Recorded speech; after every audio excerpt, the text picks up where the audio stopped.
9, 8. You're watching the Experience Comic Culture and Sales. Streaming live daily to Facebook, YouTube, Twitch, and Twitter. 2, 1. Everybody, welcome. It's time for Talkin Shop. As I promised you guys, we've got something different than we normally have. Normally what we use this hour for is to kind of point you toward what's coming out either this week in comic books or what is going to be coming out in 3 weeks or so, while we show you all the cool FOC things or final order cutoff things that we are excited about. But this week is very interesting because our executive producer, Kyle Northrup, is all the way in Baltimore, where they are in the smack dab in the middle of the International Edgar Allan Poe Festival. And so as part of the guests there and part of his connections, we've got some really special guests for you guys today. So we're going to have Dr. Martin, who is Director of Scholarly Communication at the University of North Texas. Yay! North Texas Libraries. And we have Eric Suggs from Artway Alliance. Both have tremendous skills and are very insightful and love our industry very much. So I'm excited to talk to them about what their ties are to comic books and creativity. We'll see you guys right after this.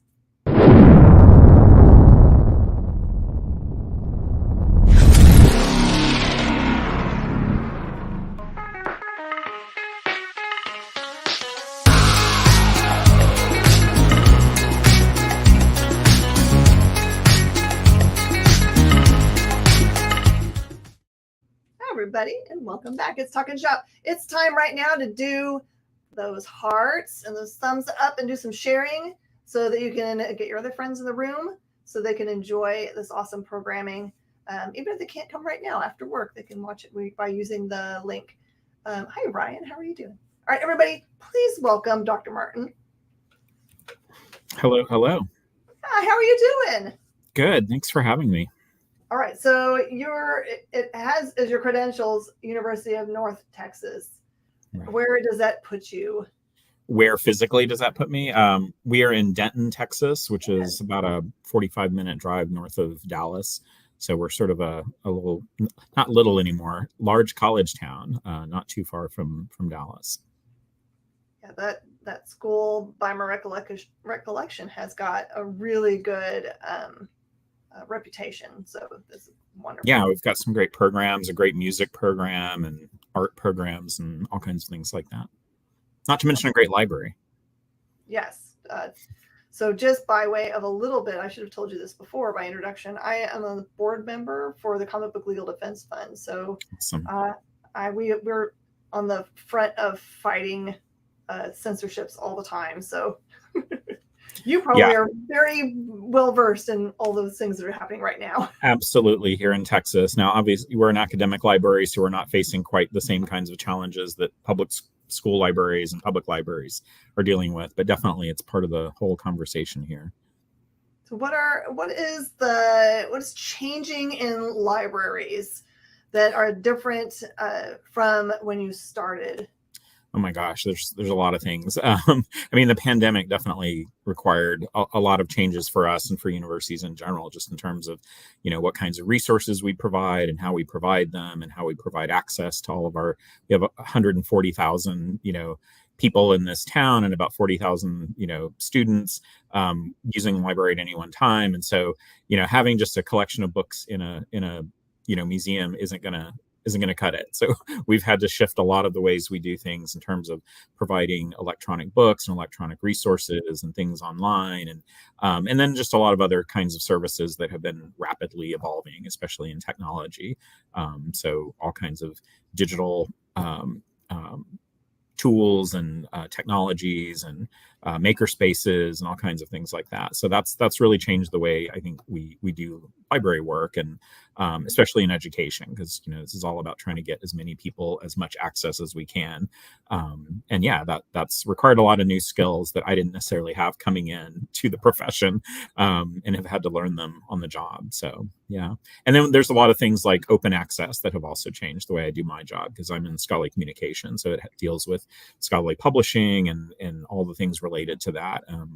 And so that's really changed the way we think about how scholarship gets published and printed and shared and all of those sorts of things. So yeah, it's been a lot of new things happening very quickly over the last 10 years or so. So for people that are watching that may not be familiar with what qualifies as scholarly work, what's the qualification? I may be the wrong person to ask because I have a very broad definition. Part of the reason I wanted to become a librarian, I used to be an English professor and kind of followed the traditional route. And I think in a lot of departments, what counts as scholarship is fairly, strictly defined, right? There are certain kinds of work that gets published, certain kinds of things that get you credit for promotion and tenure. But the things that I'm interested in tend to cross a lot of boundaries. I'm interested in interdisciplinary work and transmedia work and things like comics and horror and all of these, pop culture things, which, people study in all those different departments. But I think, what counts as scholarship for me is a much broader range of things. So it's not just traditional books and articles and things like that, but also includes creative work. It includes exhibits. It includes, various types of educational activities that we do in libraries. It involves a lot of other things that I think, again, weren't necessarily traditionally considered a scholarly activity, but things like this, where we go out in public and we share our work with various audiences through things like the International Poe Festival or, other events where we get to talk about not only the stuff that we have in the library and the work that we do with it, but also how that can be used in lots of different ways, outside of just academia. So I think that whole thing is has changed for me in becoming a librarian and thinking kind of broadly about what scholarship is. So you mentioned that you have embraced comic books and other kind of culture things. Has there ever been, or is there currently a lot of pushback at calling or defining comic books or graphic novels as literature? I really don't think so. I mean, I think those battles have been fought for sure. Certainly like in the 90s when graphic novels were just starting to kind of emerge as a distinct art form, there were a lot of discussions in academia, in education in general, about whether this counted as literature, whether they count as reading, whether they, are art or, and all of those things. But I think a lot of that discussion has kind of, died down as comic studies as a discipline has kind of taken shape, and as more and more people, especially newer generations of scholars, have sort of come in and started making use of comics and graphic novels and comic art and animation and all of these things that are part of our popular culture. I think they've gained a lot of legitimacy just because so many people are interested in it, and it touches so many different aspects of our culture, movies and television and books and so I think it's now being studied in so many different disciplines and so many different areas. We have there's been a growing graphic medicine movement that's been very popular on a lot of campuses. We did a collection development project a few years ago where we bought several hundred titles of graphic medicine titles. And so those have been very popular both in education departments and in medical programs and in other areas where that could be relevant. And the same with other sort of special topics in comics, whether it's people interested in the environment or in social issues or in LGBTQ issues or things like that. Comics have become relevant to all of those areas. I mean, we were talking about earlier, you were mentioning your work with the Comic Book Legal Defense Fund, and obviously, a lot of the materials you all end up defending are precisely these materials that have become very popular in college courses for various reasons. And not just in college, but obviously in school libraries and public libraries as well. So yeah, I don't know that there's a strong, anti-comics, movement out there in academia, at least. I think, individual scholars may still fight within their departments and within their disciplines for credibility, just if it hasn't become sort of a mainstream thing for their particular departments. But we have a lot of faculty here across different departments in English and media studies and art and library science who are very interested in this stuff and doing active work in the area. I think it's so wonderful that that it's been embraced. I actually have a friend who is a professor of criminal justice at the University of Houston downtown. Oh. who has Krista. written some really cool criminology comics called Crim Comics. Yeah. That Krista Gehring is a good friend of mine too, and she's amazing and does really cool work. And yeah, that's a great example of one of those disciplines you wouldn't necessarily expect to find comics, but she's using it in such an interesting way. And also, they were published with Oxford University Press, which is not known for publishing comics, but that was pretty impressive. Yeah. And then for people like me who, I own a comic book store, so I would like to have access to those, which would probably be considered more scholarly since they're kind of more education focused. The problem for us becomes that there's not a distributorship for those things, that they're really intended for academia. So right. That's, I think, one of the challenges is that if you do want to do different kinds of work in comics, especially scholarly work, it's hard to figure out, well, who should you be publishing with and how should it be distributed and where are you selling it? And yeah, I think it's different. And that is a whole other sort of interest of mine are people who are doing scholarship in comics, like through the medium of comics. And there are a handful out there who've done really amazing work, but you wouldn't necessarily know where to find it unless you knew those titles and where to, order them from the publisher, because you're not going to find them in your average bookstore or your average comic shop. They're going to be they might be in your library if you had a librarian who knew about them. But yeah, that's one of the challenges, I think, too, is like getting that work recognized in these different places where comics tend to, be shared and read. Because so for this year's Eisners, I got to kind of peek behind the curtain for what had been submitted for kind of more scholarly work, graphic novels. And my eyes were open to the topics that are addressed there in a very serious way, it's not to make fun of any title. They're like really like, this is for people that need a visual medium to help them understand a concept more clearly. And I just kind of feel like especially for kids that struggle with reading disabilities, that absolutely it's got to make it easier for them to understand things, right? To have the encapsulated words like a start and stop and I don't know, the reinforced imagery. Yeah, I mean, I think that's helped with the acceptance of comics, not just in academia, but in education more broadly, is recognizing that people have different learning styles and different ways of processing information and processing ideas. And a written text doesn't work for everyone. So having visual text or video text or audio text or all kinds of other things, are necessary if you actually want to reach all these different types of learners and types of audiences. So yeah, I think comics have played a role in that. So have things like ebooks and audiobooks and podcasts and webinars and all of these things that have given us some different tools for teaching and educating. So would things that aren't housed anywhere specific, like podcasts, for example, be something that still would be considered to be like usable for scholarly work under the library banner? Sure. And that's a great question, because that's one of those things that in the library world we've been working on, is like, how do we archive and make those kinds of things available if they're not like a traditional book or even a traditional ebook?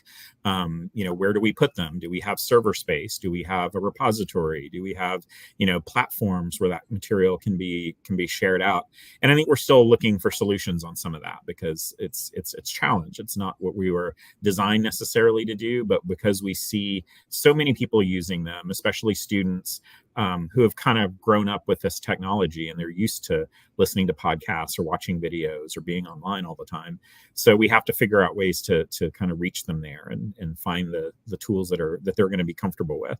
But then we have to figure out where to put them and how to store them and how to deal with copyright issues. And I mean, there's so many things that we have to kind of sort out. But those are some of the interesting challenges that we have in libraries now, is how to access all of this stuff and make it useful. But absolutely, again, you're talking to me, and I have a much broader definition of what counts as both scholarship and literature and all of these things. So you ask someone in a particular discipline, they may have a different answer. But from a library perspective, I think we're really interested in all these different possibilities. So do you yourself have a particular attachment to any particular comic book nerddom, or do you collect toys, or is there any other like you're like secretly nerdy about? There's so many things. I don't know where to start. I mean, I'll start with the comic stuff just because that's the most obvious, relevant thing. I was an old school comics fan. I grew up in the 70s and 80s, and bought comics at my local convenience store, or occasionally got to go to a comic shop, and but it was that kind of collecting where you couldn't really collect. You just picked up the issues that were available, and there were always these gaps, right? So the idea of like collecting every issue in a series, we would try, but that was like this goal that none of us could reach, especially working class kids who didn't have access to a lot of stuff. So we just got what we could, and then we would trade and do all of that. So there weren't any apps that we could download that had 20,000 back issues of things to read. So that was kind of where I started, like a lot of people. And then I went through my serious phase where I went to college and grad school and decided comic books were, a thing of the past, and I was going to focus on great literature and all of that. And I don't think I felt free to come back to comics until I left my first academic career and entered my second one, which is in a library. Just at this time when things like graphic novels and graphic medicine and comics are coming back into vogue in academia, and it kind of encouraged me to get back into comics, which is something that I'd always loved. But I combined it with the interest that I developed in the meantime, which were things like literature and Edgar Allan Poe, who I wrote my dissertation on. And so, at this point, I'm kind of merging a lot of those things. So like this exhibit that we're putting together for the Poe Fest is a mixture of my earlier literary interests in Poe and my current interests in comics, as well as all my library work. So it's a little bit of all of those things. And I think that's kind of how a lot of my geekdoms have gone. They've evolved from just fun stuff that I loved into professional work. I work with a couple of colleagues in a group called the Digital Cultural Studies Cooperative, and we've been organizing virtual conferences over the past few years, partly because of the pandemic. But we've done 3 Star Wars conferences. We've done a comic studies conference. We're planning an Archie-verse conference for next year. So again, we all kind of bringing our own geeky interest into our work, our professional work. And that's been a lot of fun. It's been really rewarding to be able to do both, to be able to contribute something to the scholarly world and the educational world, but also, go back to some of these things that we all loved. Okay, so we did mention we broke the ice for Poe, which is awesome. Right. It's like it's always a struggle for me. I'm like, I don't want to get to the meat right away. I want to get everyone to know you well. Absolutely. So Poe is a person who has found his way into as almost like a pretend mythological character and a lot of nerddoms. Mm-hmm. It's like in things like Altered Carbon, he is a virtual host hotel manager. That was a great presentation, by the way. And then I just got through watching One Pale Blue Eye. I think it was Pale Blue Eye. Yes. Which has him as a cadet at the military academy, which I don't know if that's true about him, so I can ask you probably. It is true. He was a cadet at West Point. He didn't last long. He got booted out. But yes, he was there as a young man in his early 20s. And I actually think that was one of the best on-screen portrayals that I've ever seen of Poe. He was played by the kid who played Harry Potter's foster brother. I can't remember his name offhand. I didn't know where I had seen him before. Right. And he was absolutely fantastic. I mean, there's various opinions on the film as a whole, but I thought the portrayal of Poe, what I really loved is something that I've never really seen in any of the film versions of Poe, which is that they gave him a proper Virginia accent. He grew up in Richmond, Virginia, and he should sound like an old Virginia aristocrat, but no one has ever played him that way because they love to give American writers British accents for some reason. They just don't know. Right. Or just like the standard Midwestern accent. It's like they don't want to like think about their region. Emily Dickinson should sound like she's from Western Massachusetts, not like, a British woman. So yeah, Harry Melling. There we go. Somebody put it in the chat. Yes, Harry Melling plays young Poe, and he was absolutely fantastic. It's a really interesting movie. the movie itself is not biographically accurate. Obviously, it's a fictional Gothic tale, but some of the facts about Poe and where he was at that point in his life are correct. So, okay, so since you did your dissertation, you can blow our ever-loving mind about things about Poe. Tell us some things about Poe that just people don't know. That just are like, facts no one even cared about or known, but we'll be able to like throw out at parties and seem super smart.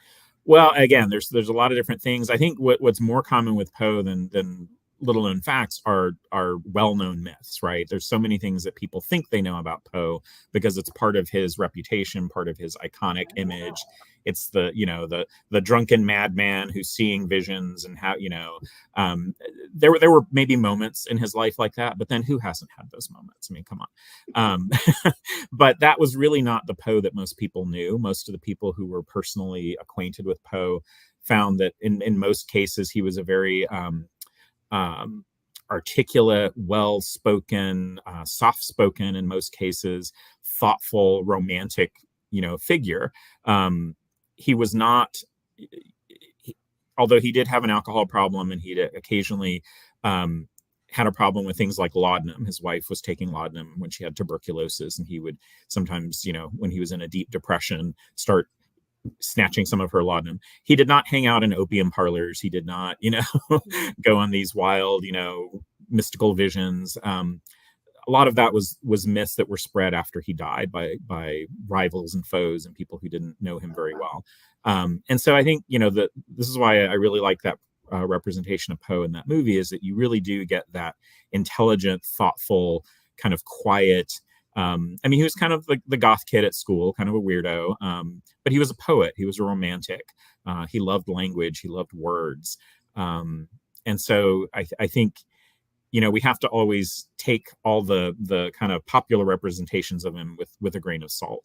And then the other thing that I think a lot of people tend to assume about Poe is that he was always this sickly, weak, pale, figure. But early in his life, like when he's at West Point, and even before that, he was actually a very athletic, fit young man. He used to compete in swimming competitions. He was an artillery soldier in the Army, artillery officer who could do complex mathematical calculations in his head for artillery fire. So there are a lot of aspects of Poe that I think people just aren't that familiar with, because they're not part of the legend. They're not part of the image that we want to have of this kind of wild, poet who's spewing visions all the time. The French love that image. They love to portray that as well. So like Baudelaire's versions of Poe tend to play into that myth. But I think there's a lot about Poe that once you start digging into his biography, digging into his history, you find very, very different aspects of him. So I think that's what's kind of interesting to me about him, is that, and again, not to jump the gun, but when thinking about, how Poe has been represented in comics, we see a huge range of different portrayals and versions of Poe. And I think that's what's kind of interesting about it to me. And is that part of the display that you guys have put together, is all the different kind of ways he's been presented? It's part of it. Yeah. We have at least one station that's devoted to Poe as a character, because that's one of my personal sort of research interests, is thinking about not just how his works have been adapted into comics, but also how Poe himself, because he is such an iconic figure, and his image. I mean, there are very few American authors that people can just conjure an image of in their head, but he's one of them. And I think that has played a huge role in how he's been portrayed in comics. Some have seen like the old daguerreotypes and portraits of him from the 19th century, but I think a lot more people have seen things like movie and television versions. They think of Vincent Price, or they think of, all of these different versions of Poe that we've seen on screen.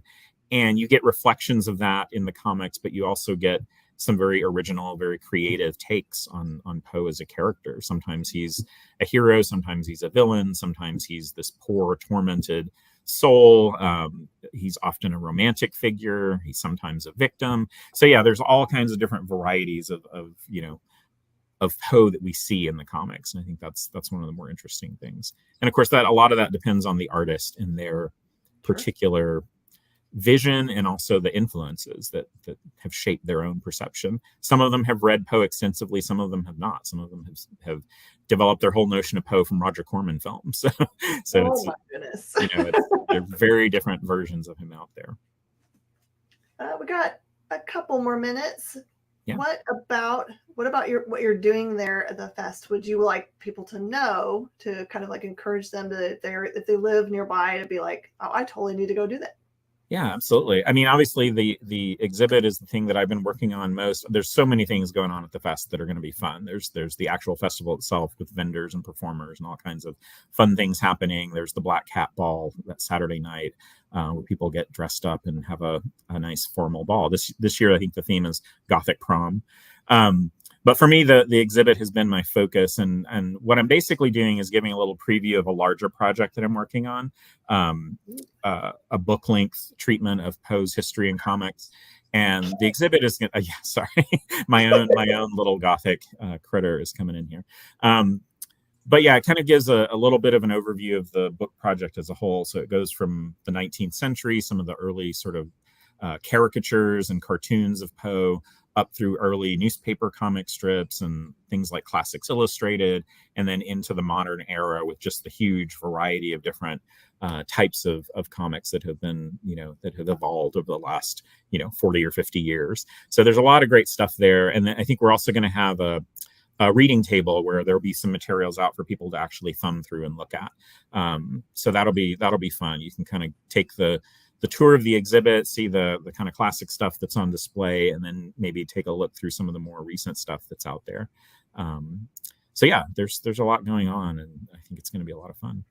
I love that that the festivals embrace so much the actual history of the man and understands and the difference between who he was and what we perceive him to be, which probably half of America thinks he's European. So, oh, that's true, exactly. But I think it's all of those versions are important because they're all part of our culture, right? It's we've inherited both the real history and the real biography of the man, and we've also inherited all these pop culture versions. And for me, at least, as someone who's interested in pop culture, I think they're all fascinating, right? Just to understand why this artist thinks of Poe this way and this filmmaker thinks of him this way, and why he's made into toys and baubles and T-shirts and other things in the ways that they do. So I think everybody kind of has their own Poe, and I think they're all kind of fascinating. Kyle just dropped something in the chat there about the Saturday Visitor Awards, which are also a big part of the festival, and that's also going to be fun. I have some guests there that are coming. Yeah, and Ronnie Barnes is very well known to comic book creation because he's got some great amount of comics that he's been doing for a while, and he's tied to movies and TV, and he's just like super talented fellow. So that's awesome that he's going to be the keynote. I will also mention there's a couple of special exhibit cases for comics fans who might be interested in. We have a Bernie Wrightson exhibit with some of his original artwork, a Richard Corbin exhibit with some of his original artwork, and then we have some more contemporary artists who have contributed some of their materials. And so that's really exciting. And those are not materials that I had anything to do with, but Kyle and Enrica and others have managed to reach out and get some really cool stuff to share during that event. This has been wonderful. Thank you for just encouraging us that you can be nerdy and be scholarly at the same time. It is totally cool. To me, they're one and the same. Yes, absolutely. Well, thank you so much. I'm glad to meet a fellow Texan. Have a great time at the festival. Thank you for all the hard work that you did to put that together. I know they appreciate it very much. Well, thank you for having me. Like I said, this has been a lot of fun, and I'm looking forward to, the whole weekend and everything that's going on there. Perfect. All right, guys, don't go anywhere because we have another Poe-related guest. This is going to have a little more of an artistic bent, so stick around. We'll see you in a second.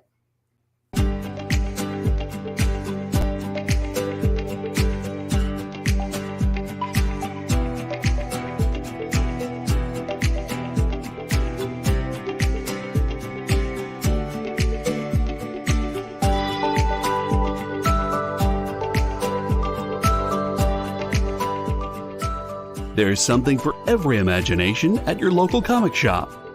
Visit comicshoplocator.com to find a store near you. Did you know that every experience show, including some exclusive content, streams on Twitch? Check it out, twitch.tv/the_EXP. Or just scan that QR code.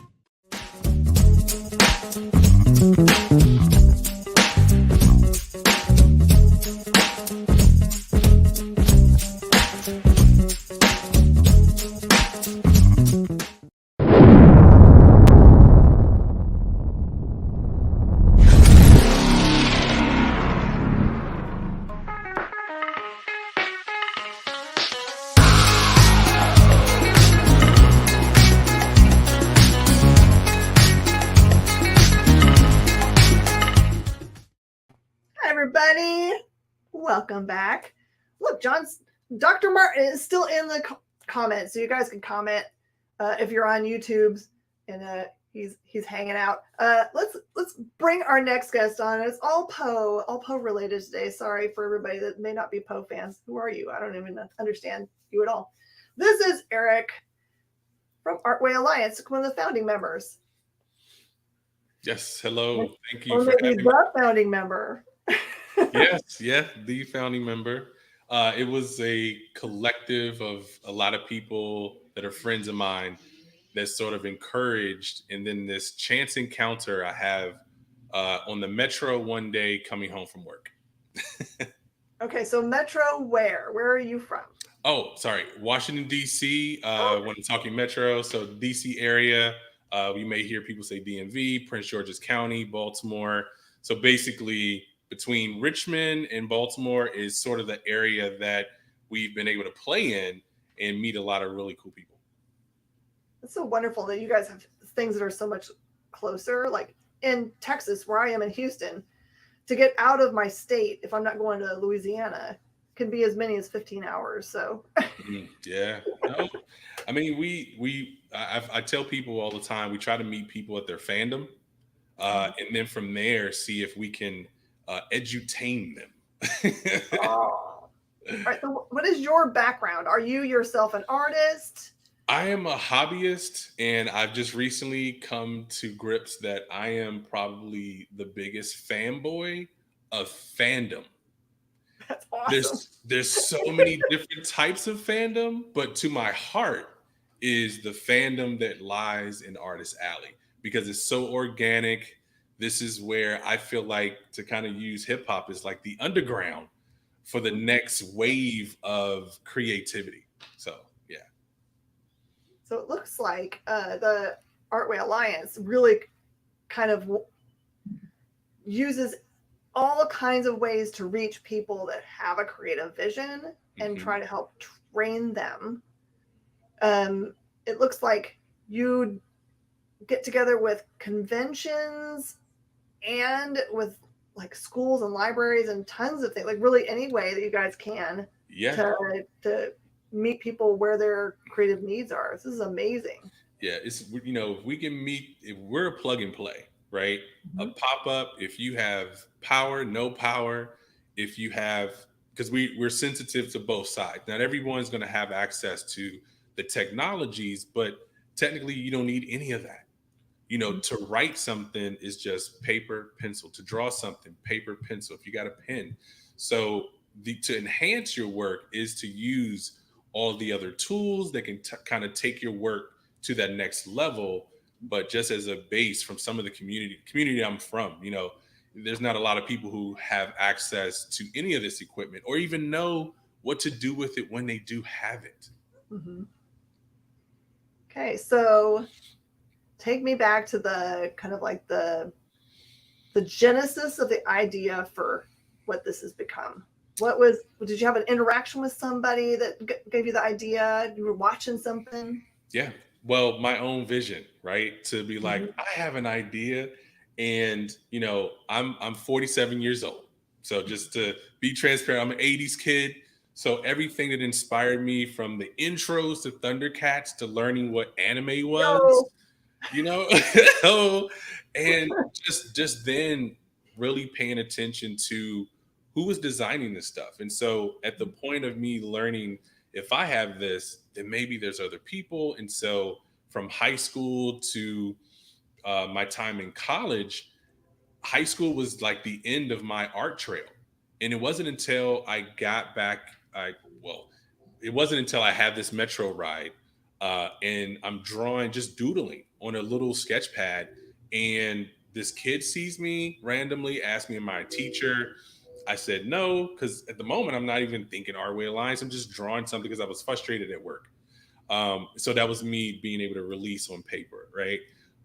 And so from that, I said the next time if I ever run into someone, I would want to have a card or say, you can actually go to this place or go to your local library. And that's what I'm loving that I see now, that a lot of places that, school systems who may not be able to support arts and music, that the library systems have become our greatest ally. And from that, book festivals to museums and networking. Like that's the heavy lifting that I do is the lifting that most artists may not want or have time because they're focusing on the intellectual property that they're trying to develop. And so I'm I would say without anything, I'm the Puffy of the system to try and find as many artists who want an opportunity to because I love hip hop, celebrate 50 years of hip hop, you know to be able to give people a stage so they can put their concept at least in front of folks who can maybe drop some nuggets of like, hey, research this, or did you know this fact? Like, the facts that the professor was laying out as far as the things about Poe, like, oh, you think he was just like a walking zombie kind of element based on how they present them versus like, oh, he's like, really? Okay. I don't know. So I think that's my sort of roundabout origin to where we are now is through the drive of people wanting to write and the drive that people wanted to draw and to say, oh, if there's no place for us to do this, let's make a lane and create sections of it inside of comic shows that lead back to the classroom. I'm gonna check my volume real fast. I think your volume went down for just a second. So Oh, it did? Oh. Sorry. Yeah. Oh, that's perfect. Yeah, it's back up. Okay. Okay, good. Could have been me. Technology. Okay, so Kyle's giving you a shout out here that you're the master of connecting people, incredible talent with people who can learn from them, or work with. So yeah, it is a true talent to be able to recognize things that belong together and can be better together than they are separately is a huge skill. So can you tell us about any particular combination of things and people that you've put together that have just made something magical? Well, I would probably say the most magical thing that has happened is that two of the early first day members fell in love, got married, have a kid, and before they even got together, I commissioned him. He was like one of the very first artists that I worked with. His name is Darren Soto, the Soto. You can find him on Instagram. And he was in a booth. There was a 6-foot table and had like 5 artists at it. And I see sections of different art and I'm like, oh, this is great. And let's talk some more. Like I see something different in what I see everyone. Now, everyone here has talent, but you specifically, I want to commission you for something. So I commissioned him for our mascot. And so our mascot is a mechanical pencil that is transformed into a robot that represents the penciling of comics. So that robot represents an actual job itself. And so, fast forward to where we are right now, this mascot never had a name for 10 years. 10 years. It was a thing. And then now once Darren and my really good friend, her name is Sierra. Sierra was always like the foundation of like me being able to stay on Earth. And then I meet my wife, and then she becomes the anchor that keeps me exactly where I need to be. But Darren and Sierra, they get married and they have a child, and they name their son Atlas, So then, heavy name, right? Yeah. And so I said, well, because you created this robot first, this idea, and on the chest plate of the robot is the letter A. And I was like, it's got to be Atlas One. And so 10 years later, the actual mascot gets its name. And so I think that's the most magical thing from our chance meeting at a convention. And then I actually bumped into him. The second time I met him was at College Park Metro Station on the platform. And we locked eyes and we're like, hey, I remember you. And then we started talking. And then from there, that's when I requested that commission, because I was like, I don't want to miss the opportunity to work with this artist. And then from there, it sort of spun into, how much is this booth costing? Oh, let's see if we can get that down for you, so that if you would agree to do a 1-hour workshop about a design process that you use to create, whether it was my character or characters that we're familiar with. And it started from there. And from that, I started valuing more of what people like him, people that he introduced me to. I then get introduced to his professor, who then takes me on a whole nother journey. And like I say, over these 10 years, it's just been a lot of organic happenings that are surrounded by the passion that people have for just creating. And from that, it's been a great ride to look back on, but it doesn't come without its pitfalls. So, but Kyle and I were talking earlier today about people who have found a hustle and then made a hustle and then created the hustle, worked the hustle, and then becomes like this thing, which I understand, part of the origin for this, the experience is come from a heart. It's hustle. And that's all Artway is. Artway is just Artway from the heart. If you're interested, you want to come on board. It's just a different way to sort of approach getting into shows, because shows, frankly, can be very expensive to set up, but they also can be that springboard that you need to really get into the door of that intellectual property you have or skill set. So if you love drawing Batman and you want to say, hey, I love the idea that there was, and going to the museum, I discover the exhibit, that we have up, Batman Nevermore was like, oh, how did I miss this? But to be able to have it and learn about it is what I love about these opportunities. That, a chance meeting for me, even meeting Enrica was tied up into this. And I don't want to go into that story, but that was through people seeing the hustle and just being curious to know, how serious are these people about this thing? And if they're bringing other people to the table without egos and everything in the mix, I'm just trying to lift people up if they want the opportunity to do so. Yeah. Dr. Martin's going to make me say a big word. Batman teaches Poe about reociation. Reocination. Okay. Reocination. I'm going to look it up. I'm going to first admit, I could probably figure it out the Latin way, but Ratiocination. Ratiocination. Oh, it's detective method for solving crimes. Okay, for love it so solving much. crime. Okay, that makes me so happy. Okay, that's so great. I like what you're mentioning. But I mean, if that pulls people into, just reading Batman, if that pulls people into wanting to learn more about what it is to be detail oriented when you're looking at this or researching this, I mean, facts are what people really need to be like, yeah, we need to hold facts really close to be like, yeah, this happened and this is real. So anything else that may not be facts, read this, digest this, understand this, and where this came from. And then maybe you can shift your paradigm a little bit, because maybe the other thing you thought you was fact it's not. It's just not.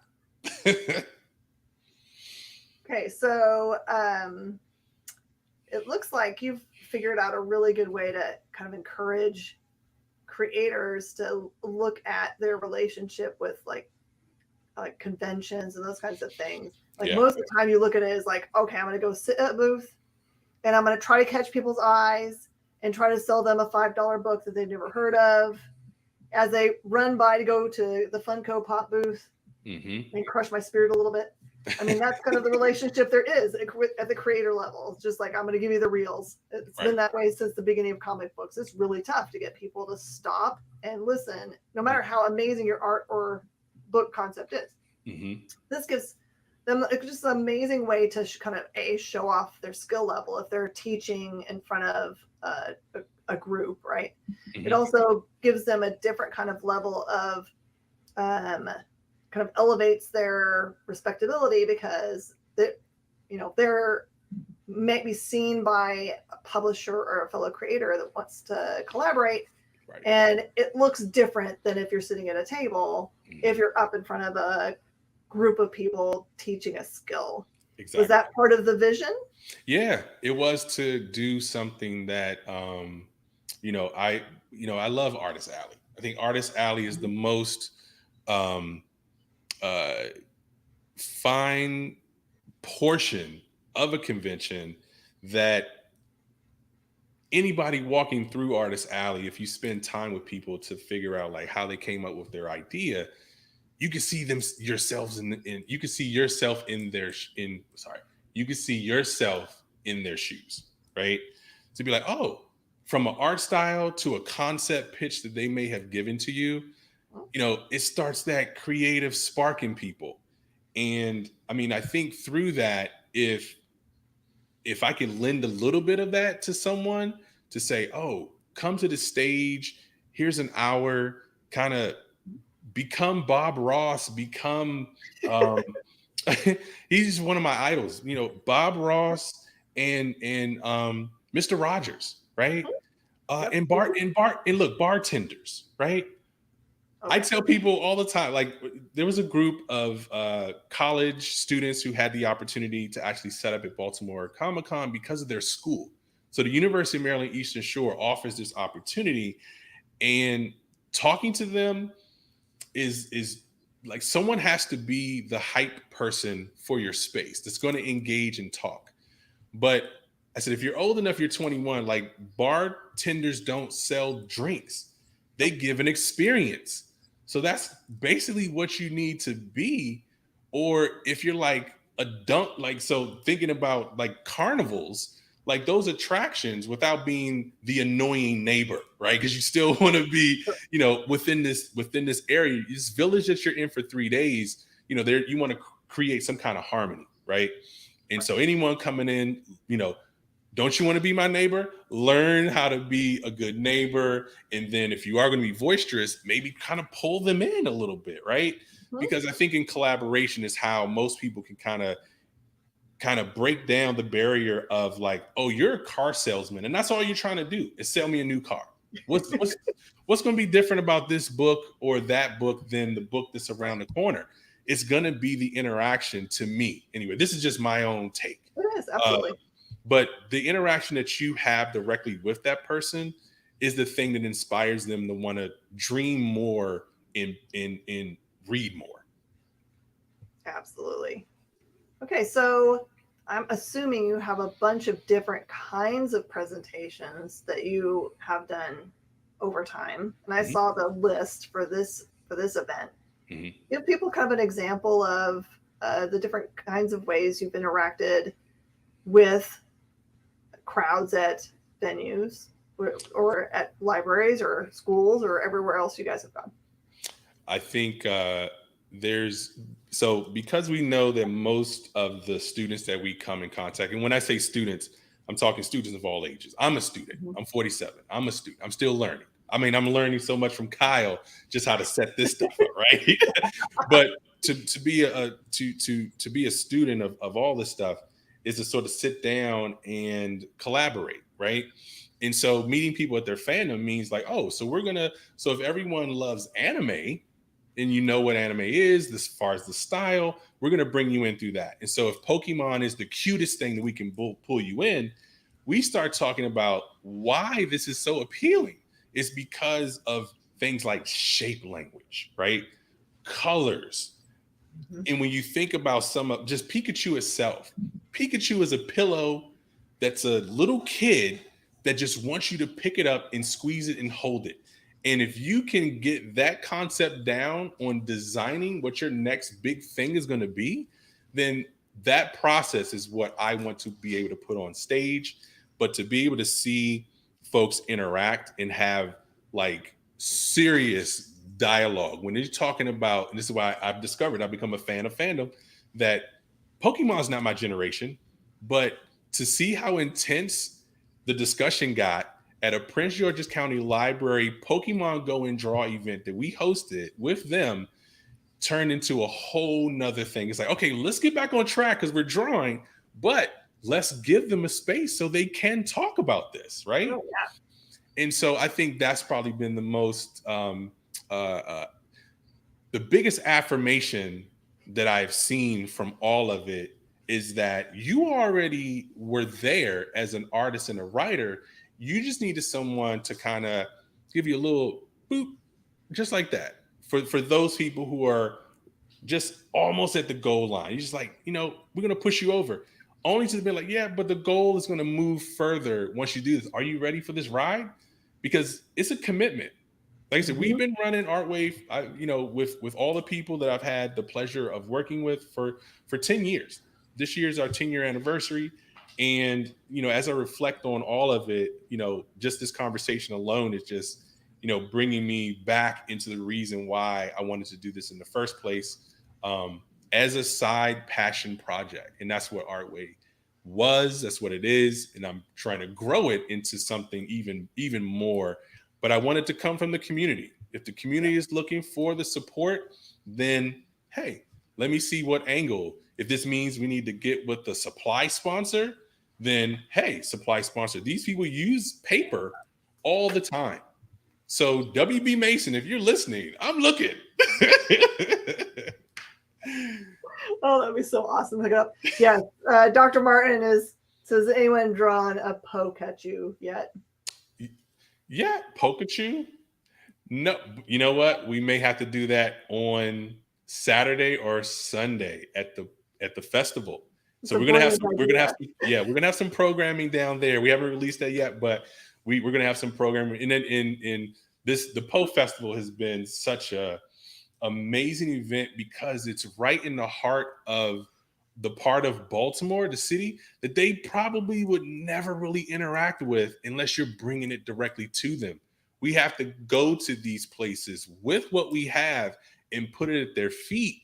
There are poets that are just sitting there waiting to be part of this whole experience. And I'm hoping that through this year and past events, they can see that the festival itself wants to be that neighbor.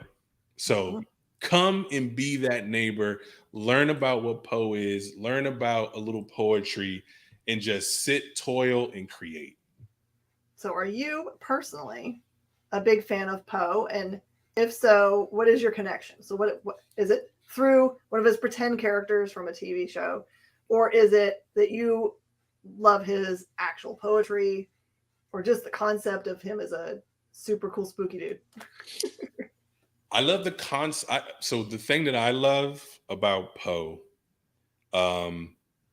is that he has this body of work enough that an entire city and a state decided that, you know what, this is bigger than anything else. We need to hold this up to make this a landmark historical space where this was a writer, someone who's in a notebook, had an adventure, lived life at a certain level, and then just, poured out the heart of what that experience was in the form of like the Raven, right?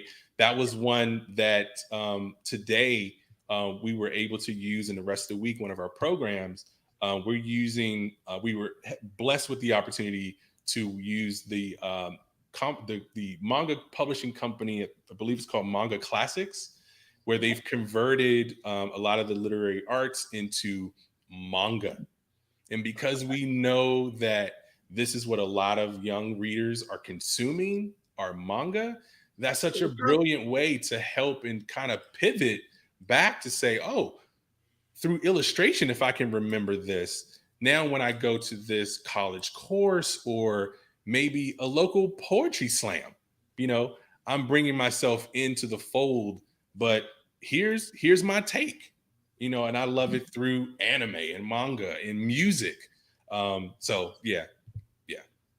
So my whole fandom is the fact that he decided to pick up a pencil or pen or quill and ink and actually write by candlelight what we now know today to be a landmark achievement that any person that lives in Baltimore could experience themselves if they did the one thing, show up and just embrace it, and then digest what you've just experienced like Poe did and put it to words. So. Eric, you're like super inspirational and infectious in your excitement. I'm living it too. So blessed to have met you. Oh no, this is great, Jen, and I feel like I'm living. I'm all hype. I got to go do my day like that. I'm like also doing something because of how everything is kind of lit in the room, is because we don't have power, but we're making it work. That's the other thing. Magic. Magic is real, but having the right team makes the dream work. That's right. And I can't say that enough. Like, teamwork makes the dream work. We don't have power, but we're making it work. Yeah. So, Kyle doesn't ever look at a situation and say it's impossible. That's not his vocabulary. Exactly. No. And if more people were exposed to folks who are behind the scenes doing this stuff, whether it's hip hop music, or whether it's writing poetry, or whether it's an actor or an actress, performing the work that was written for them to illustrate for you to consume. That's the other bread and butter that goes along with all of this stuff. The people you don't see. All right, everybody. I mean, if you are just awesome enough to be in the Baltimore area or somewhere you could drive there for this week's PoFest, you should absolutely go and actually meet Eric in person and go and see the wonderful display that's been made and just made beautiful by Dr. Martin, and just see all the different aspects of this wonderful person that's part of American history. We can celebrate. You guys can go be a part of that. There are links that we've got in the comments so you guys can find easy information. If you think that you're close enough, you can go and bebop over there, and you can meet the mythical Kyle, who makes magic and power happen where there is none. See? Yes. It's like a unicorn. Yeah, and we have looks like Kyle says that you have webinars streaming on PoFest social media all week. So you can do it from your house. You don't have to even, fly all the way to Baltimore to do such fun things. Mm-hmm. Well, thank you guys so much. This has been amazing. I was so excited about today because it's not that I get bored of talking to comic book people, because I am one and I've chosen this life. But to be able to talk to people that have just inspired me is just, I'm very, very thankful for you guys. Thank you so, so much. Yeah, no, this was a blast. I appreciate everybody for even, giving us the opportunity to present as we are at the exhibit. It's great. Absolutely. All right, everybody, go interact with your nerddoms today. Thank you so much for being here for Talkin Shop. Stick around. Comics and Collectibles is coming up next. See you guys later.